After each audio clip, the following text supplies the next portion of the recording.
Hello and welcome. Happy Thursday. Hopefully everybody is having an okay Thursday. Joe here, Radio 690 ADV. Welcome to the podcast. Remember, video podcasts are also syndicated over to iTunes, Google Podcasts, Spotify, all the other platforms. You can catch them on there. Not only that, we're also on YouTube as well. And if you haven't subscribed or signed up on our website, go to 690adb.com.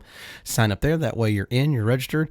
And that way you can be in on our giveaways. Don't forget, we have a Patreon-only giveaway coming up in about 4 weeks. I'm putting it together. I should have all that stuff put together, hopefully, by the end of the weekend. That way I can have that date that's out there. And if you'd like to be a sponsor on Patreon and donate a little bit to help out the 690 ADV, I sure would appreciate it. It would be awesome and fantastic to have you as a sponsor. If not, I understand that too. I just appreciate you stopping in and tuning in and being part of the channel. Don't forget, you can catch us on iTunes, Google Podcasts, Spotify, iHeartRadio, all of those. And don't forget, if you like it, give us a thumbs up. Do not forget to hit subscribe and be part of 690 ADV. Today's podcast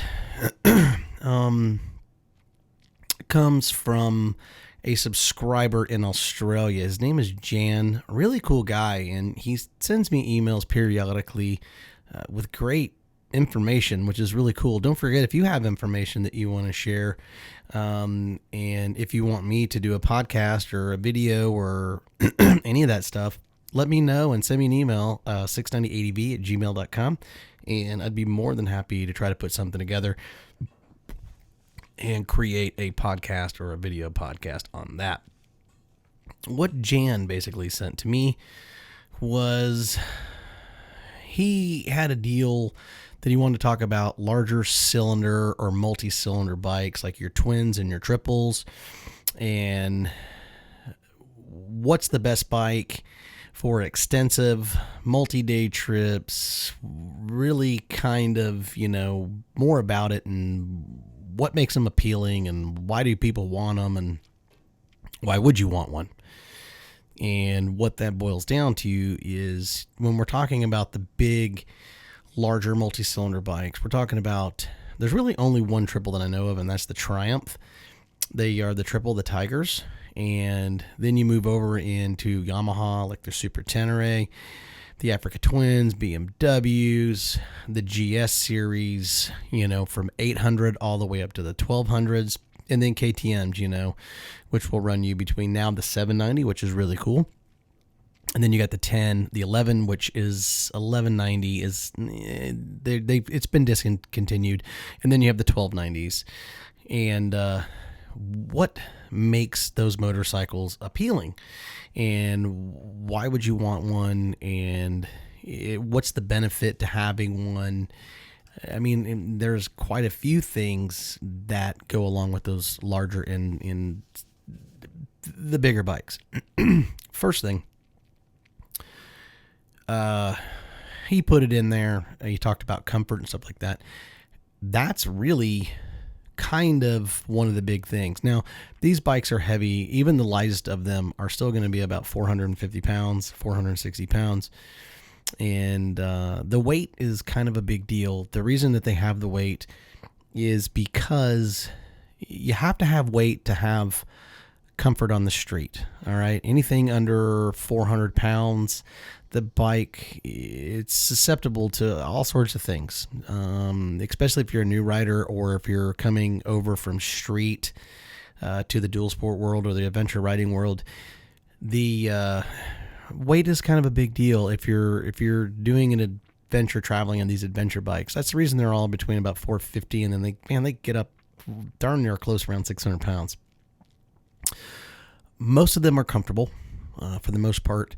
So if you're thinking about a large adventure bike and you want, some advice or some help on this, and if you are an adventure rider and you have one, down in the comments, make sure that you put your information down there and why you like your bike and what makes it what it is. Now, I've owned Suzuki V-Strom 650. Fantastic bike. Super great on the road. Off-road, almost all these are really not just putting it plain, and no sense in beating down and dragging it out too much and sitting there trying to make much. And I don't care who you are. They're big and they're heavy and they're work off-road. So let's get the off-road part out of the way quickly, because it won't take long to do this. Now, some are better than others, but for the most part, they're all relatively they're not fantastic. You see these professional riders on when they do their sales videos or their promotion videos and stuff like that, and what happens is these are some of the best riders in the world. Chris Birch, God, I mean, even some like the KTM guys. I mean, it just, they usually get a professional rider to ride these things, and they're doing wheelies and they're jumping over rocks and they're all that stuff. And that's just not reality. 95% of all the generalized public out there, they want to do that. And they think if they buy that bike, they can do that. And in all reality, they can't. And I'm not questioning your skills, I'm not whatever, but when you're you're moving around a 450 to 550 pound motorcycle, if you've never ridden one, just don't even talk about it. Don't run your mouth. You don't know what you're talking about. I've owned an 800. It was 530 pounds. It had 6.2 gallons of gas in it. Off-road, I mean, I've taken it up Engineer Pass, Cinnamon Pass, in Colorado, and I'm not gonna lie to you, there's some that I made it up and some I didn't make it up, but it's a whooping. So in short,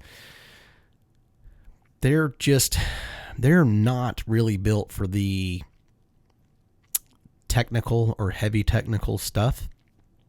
Now they'll do it. You can get any bike. Heck, there's guys that are doing gold wings and, doing some insane stuff. So I'm not saying you can't do it. What I'm saying is you better be prepared and you better have some buddies with you, because the bikes are super heavy. They're just not fantastic off-road. So know that up front before you do anything. You can watch all the movies. You can watch all the stuff. I don't care who you are, Facebook, whatever you're getting your information from. They're heavy and it's work. It's work. And anybody that says anything different is lying. Unless they're a professional rider, and even the professional riders still have to work that bike a little bit. But they're professionals. So moving on from that, let's talk about the great things that are fantastic with those bikes and what they're really made for and who are they actually for. These bikes are really for anybody. And if you want to travel, they're fantastic. My BMW F800 GSA, man, God, you could do 200 miles and it was like nothing. They're fantastic on the road. They're super comfortable. You don't get blown all over the place because of the weight. That's the kicker, because of the weight. And that twin cylinder that's in there, it just makes it hum. It makes it smooth. It's just smooth. Even when it's running at high revs, it's still smoother than any single cylinder that you'll ever ride. So that's really what they're made for. They're made for the road. Now you see them, they got the gear, they got the crash bars, and they've got the pannier boxes, and they're big and fat and wide, and you can pack the world, and you can have all these things. And at the end of the day, it all boils down to that everybody has this feel for the long way round and the long way down. And if you don't know anything about that, that was Charlie Borman and Ewan McGregor. Great movie. Everybody should watch it at least once. But that's the claim to fame of where adventure riding really just kind of got noticed, and it got pushed because it was a series. So it's really cool, really neat. And but the stuff they put it through, they're like, oh, we're on our own and things like that. You are, but you're not. You had a tag truck. You guys had satellite phone. I mean, you had everything. So they did do a lot of things, but at the end of the day, they still had emergency help if they needed it. Most people don't have that luxury, so, take that with a grain of salt. But on the road, man, these adventure bikes, the twins and the triples, and I'll tell you what, that triple and Triumph in the Tiger series, smooth as glass, man, smooth as glass. Had a buddy that had the Tiger, what is it, the 1100, or maybe it was 1000. I don't know. I don't keep track of it. But man, super powerful, super fast, but man, it was rough off road. It was tough. It was just tough. And those triple engines, supposedly they got them fixed, but they would have a delay in that fly-by-wire, you know. And if you don't know what fly-by-wire is, basically KTM, a lot of bikes are going to fly-by-wire. It's basically, instead of having a throttle cable, it sends an electronic signal down to the fuel injector and then tells the, how to do the baffle and send power to the, fuel to the engine to give it power. Well, those triples had a slight delay back in the day. We're talking like 5 years ago is whenever I got to play with this one. And it would have just a little hesitation. Off-road, that's a big deal when you're expecting acceleration and it's not there, and then it just comes out of nowhere and it's very, very intense. Anybody will tell you that that's usually doesn't end very well, and it can be very frustrating, and it can really mess with your head, especially off-road. But on the road, it's not a big deal because, man, you're on asphalt or concrete or whatever, and you're dipping and diving and doing all those things. That bike on the road, God, it could just hum at 100. Just beauty, just nothing short of beauty. And the weight of it, in most all of these, even the 790 and the T7 that's coming up, the smaller of the bikes, the GS 850 and the GS 800 and the 700, with the weight on that, when they're on the road, they stay very planted, which is very, very nice. So when you get up around 85, 90 miles an hour and you're on that desolate road and there's nothing out there, but the wind's blowing, who cares? It's no big deal, man. You just straight as an arrow and just blow and go. It's no big deal.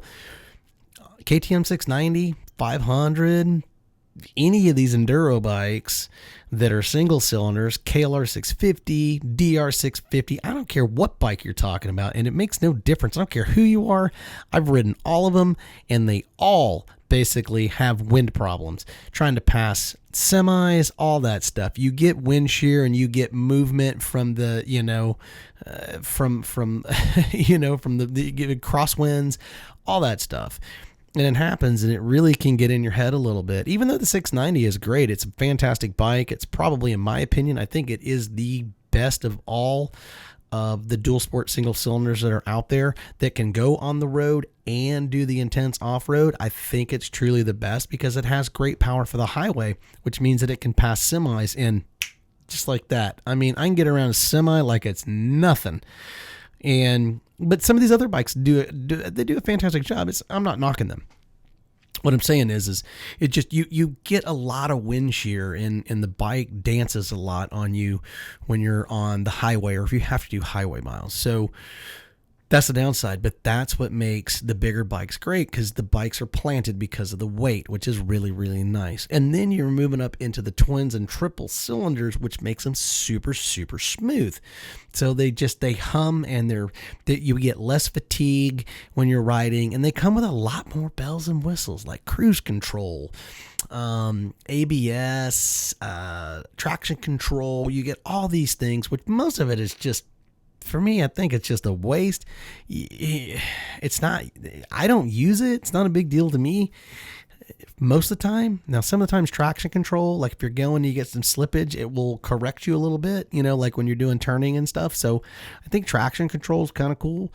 ABS can actually be dangerous, so, but that's one of the kickers to it, is that, the weight of it and the comfort, and they're great for long mile runs. So if you are looking for something that you probably want to do somewhere around, 70% street and maybe 30% light dirt and stuff like that, man, really look into an adventure bike, because it's going to be amazing on the road. And if you're doing fire roads and you're, like gravel roads and just light scree roads and stuff like that, that's not too intense, and maybe some super light sand, nothing too intense or crazy, man, they work great. They really do a pretty good job. But if you think that you're going to go down all this technical stuff, be prepared. That's all I can say. Be prepared. No, I'm not going to sit there and sugarcoat it. Be prepared, and you better hope you're on your game, and you better hope you have a buddy, because you're going to be picking that bike up more than once. So, but multi-day trips, long mileages, comfort, stuff like that. That's really where these adventure bikes really shine, and that's where they come in. So that's what you need to think about. If you want to get out in it and you really want dirt to be more of your world, then definitely you want to look at the single cylinder bikes and the lightest one you can possibly get, like maybe the T7 and maybe the 790R, not the Adventure R. Okay. That's the one that's truly built for off-road. Now, the other one will go off-road, but it's not built, and they are not the same. So people keep trying to think that they're not the same. So this is not about this is not the KTM show. So, but who are they for? They're really for anybody that's coming over from the street and wants to get out and see the countryside. They're fantastic. And like I said, they're great for long runs, multi-day. They're really pretty good in the rain. They're pretty good in the sun. They have great wind blockage, so it's got good deflection, so you don't get a lot of buffeting in your helmets and stuff like that, which is real nice. They have lots of room. You can pack lots of things that you want to. If you want to camp, you can get lots of the stuff on there you can camp with. You can put all your beeps and whistles on there, your GPSs, RAM mounts for your phones, all that stuff. I mean, you can charge a house because of the stators that they have on there. I mean, they're fantastic for charging all sorts of stuff. But keep in mind, with all of these really cool extra added things, that comes at a cost. And where the cost is going to get you is if you think that you want to go off-road. So remember that there's the scale system in anything that you do in life. And when you do a big adventure bike, remember your scale is really high to the street. It is not to the off-road. I don't care what anybody wants to comment down below. I don't care. Don't tell me, the Africa Twin's the best. I can't really say one's truly much better than the other, because I've seen them all and I've ridden a lot of them. And I will say that some are probably a little bit better than others, but like far and above, not really, because they're really all truly not totally fantastic off-road. They're all, white knuckle riding. So, and I don't care if it just doesn't matter. I don't want to get into it. So, if I had to make a choice, this is coming from experience. I've never ridden an Africa Twin. I hear they're really great bikes. I hear they're awesome, but I also hear that they're a little clunky, to say a little bit, in the riding and some of the off-road stuff, but they still do a really, really good job. So, you're only as good as how you practice on your bike. The BMWs do a very good job. I would definitely say, if you really need to do mileage, the 800 GSA is great, but man, if I had to do it again, I'd go get the 800. I'm just going to be honest. I'd get an F800 and I'd shave, 30 pounds, and maybe strap a little fuel, because it only holds 4 gallons. And in all honesty, do you need 6 gallons? I mean, come on. Everybody wants to be a world traveler, right? But at the end of the day, you're really not. So most people can get by with 4 gallons. Just saying. I've done tens of thousands of miles, and 3 gallons is really almost good enough for anybody. So, but like I said, they're good for everybody. Just remember, they're more street oriented, and they are heavy. They are not fantastic off-road. Don't care which one. And comments, anybody down below, talk about your bike. Tell them what you like about it and why it's fantastic and why'd you choose it. I think that could help somebody out in the long run, because that's really what this channel is about, is helping other people that are trying to learn and figure things out. Hey, I'm Joe, Radio 690 ADV, 690ADV.com. And do not forget, Fridays, Sundays, Tuesdays, and Thursdays, We have podcasts and videos that come out. We try to help everybody, and if you can come in and help, we sure would appreciate it. Don't forget, comments down below. If you like any of the gear and stuff that I have, we down in the description, we've done all the research for you. It's as cheap as you can get it. And it helps us out. We don't get much from it, but every little bit counts, man. I'll take a quarter if that can get it. So it helps with SD cards and camera stuff and all that. So, but you guys have a great day. We'll see you tomorrow on our rant and ride. Do the best you can. Get out, ride. It's hot. I get it, especially if you live in the South. It is definitely not cold, but we appreciate you. Thanks for stopping in. And for 690 ADV, I'm Joe, and 690 out.